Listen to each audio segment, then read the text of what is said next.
important aspect, which is where you put your hands, like how to use your hands. So, a lot of people, you know, we're here in the side tilt, and I still go through center sometimes. If you go through center, still try to keep your shoulder blades off the mat. Don't be here. Be like here. And rock through, right? Boom. So there's a few things your arms can be doing, but a lot of people, they just don't use their arms at all, right? They almost look like they're doing like boxing or like Muay Thai. They're up here doing this. They can't kick you, they can't punch you right now, at least. So you don't need to worry about this, right?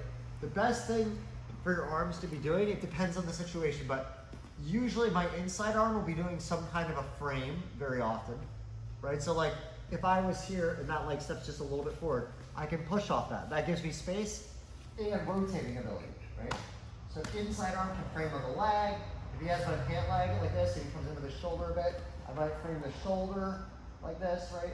But it's usually the inside arm might frame. The far arm often will kind of frame like my thigh, like this, because it can give us support so that as he tries to turn me back, I have a little support with that elbow. Also, the elbow, so if I'm about to hop to the other side, my elbows can help with that too, right? So learning to just kind of use your elbow to help with that little hip hop, right? Does that make sense? Another thing your arm might be doing, well, you could be sitting up, right? And another one is like trying to make grips, right? So you have to find your balance between, of course, at some point to do any tack, you have to make a grip, right? So if you're actually trying to play a guard, you're going to make a grip. But even if I'm not making a grip, let's say I'm just purely defensively working, you can still use your hands to deflect grips, right? I just call that grip disruption.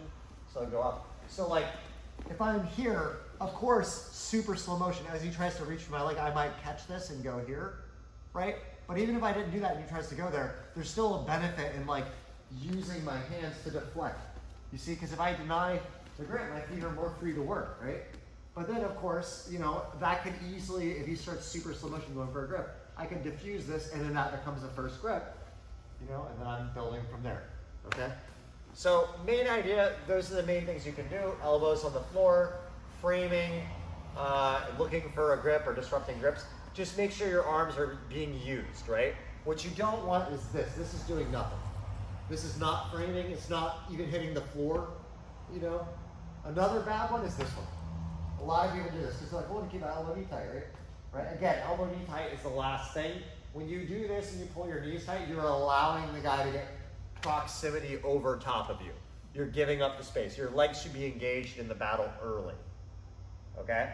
So this one, it also kind of lifts your elbows off the floor and you get very static. So you want like this, frame, right, grip. But I want you to do the same drill, just pay attention to what your hands are doing. Usually it's the inside arm framing and just push what's coming at you closest. All right? All right, guys, so let's try that. 1, 2, 3.